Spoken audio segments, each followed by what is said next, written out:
we're living in ugly times now, terrible times now. But I think we are, it's sort of like the terrible stuff that's going to happen before the skies open up. The problem again is people don't have staying power. And to live a life where you're connected with your soul, what I say to my patients, connected to your soul and aware of your soul and living with your soul requires everyday work. It has to be an everyday thing. It can't be every Saturday when you go to synagogue or every Sunday when you go to church or whatever you do. It's got to be every single day, certain things you put into your everyday life. And people who do that have a much more meaningful life. And yes, they may still suffer, but they begin to look at the suffering through a different lens. Yeah, great point. Can you share with me what you believe those daily practices are that are necessary for human flourishing? Sure. Wake up every single day and the first words that come out of your mouth are words of gratitude. Thank you. Thank you. Thank you. Here I am ready to live another day.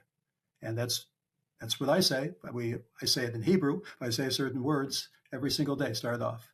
And then after using the facilities, whatever, and doing a spiritual washing of the hands, I say prayers, which are, thank you for giving me my eyes. Thank you for giving me my legs. Thank you for giving me my strength. So the whole thing is connected to gratitude right then and there. The morning is the best time to get connected to these things. Then to spend some time with some type of spiritual reading that you do, something that you would do spiritually. Myself, I learned certain things in Hasidic philosophy. I spend my time with that, which is, to me, probably one of the best psychology books around. And it really inspires me, and then it gets inside of me. And I do this every single day. Then to spend some time, people call it mindfulness. People might call it prayer in some way, where you take that time and you pour yourself out. You may get distracted. Don't beat yourself up if you get distracted. Use that as an opportunity to get yourself on par once again. And you spend that time allowing yourself to be vulnerable and allowing yourself to reduce your worry and your anxiety. You're relying on, call it a higher power. So those are some of the things to do. Then song.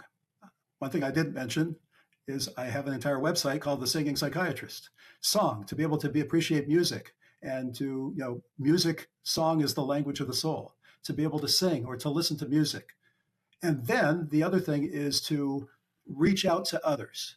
Reach out to others, do acts of kindness. And it doesn't mean just the people who are obviously to give maybe a coin to somebody or a dollar to somebody else, a homeless person, but also when you go to the store that you smile at the clerk, you say good morning, you talk to them, everybody you meet, you meet with a certain warmth. So those are some of the kinds of things. I would also say another thing is to take a break at least once a week. Have a break once a week where you put the darn phone down and you turn the whole thing off and it's away. It helps the parasympathetic nervous system, if you want to be scientific about it. And you have an entire day there where you're away from the craziness of the world.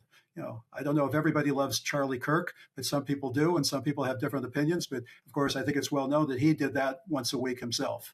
And I've been doing that for years, the Sabbath day. And, so those are all ways. And then it's a whole day where first of all, you're able to talk to your kids more, you're together and spend time. So those are some of the things that can be done. Another aspect of this is simply to get yourself in action, and that's where acts of kindness go. We all know, all my patients always say, when I'm doing things, I feel so much better, and to get yourself in action mode. So those are just a few of the kinds of things, and it becomes an everyday thing. It's like somebody who's an athlete who works out every day. It becomes part and parcel of your life. It affects your neurons. You can change that way, and it's absolutely beautiful. And your feet are on planet Earth at the same time.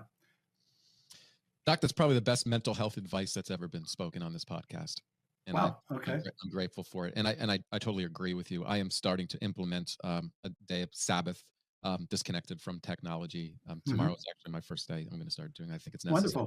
Wonderful. Let me know how it goes. I will. As well as many of the practices that you discussed have been built into my routine. Mm-hmm.